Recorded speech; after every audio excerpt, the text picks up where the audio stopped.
Bullies have a salient trait, their ability and fondness to play victim to slant the truth even whenever they see fit.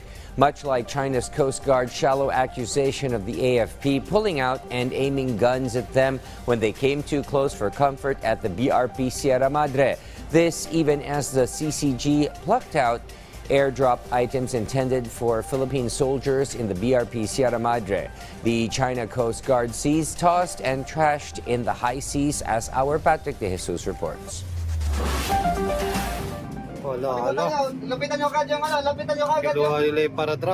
On this video taken on May 19, during a paradrop or airdrop resupply for BRP Sierra Madre in Ayungin Shoal, Chinese personnel allegedly snatched the supplies intended for Filipino troops from the water in one of the sorties. Yung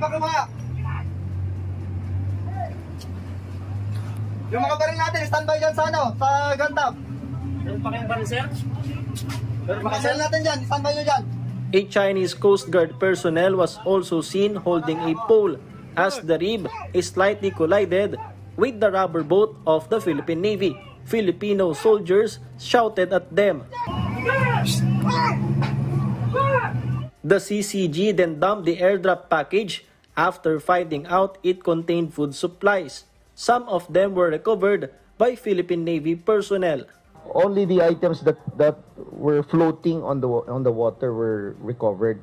These are just some of them, but most of the supplies sunk, no? So sayang yung supply na yan. The AFP condemns this illegal act because China does not have the right to confiscate supplies. We believe that we have to perform our missions in a peaceful manner, no? Kaya nga naisip na natin na mag-airdrop na lang at least para walang resistance. Wala na yung harassment na nangyayari sa dagat, no? Pero still, nakita niyo sa video, ganun pa rin eh. Ganun pa rin. Ayaw tayong tantanan. Siguro naghahanap sila ng construction materials, no?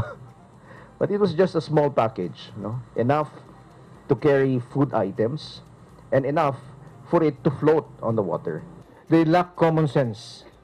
We could not airdrop construction materials. Their narratives is that they do the blocking because of construction materials. I would like to point out that they have zero common sense. You will see that what appeared there is all food stuff.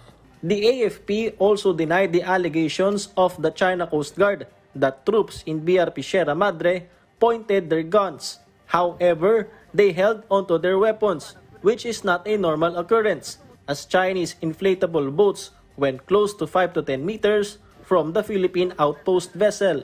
Of course, this was a cause of alarm, no? So our soldiers, as a precautionary measure, held on to their firearms. It's part of the rules of engagement, lahat yan, no?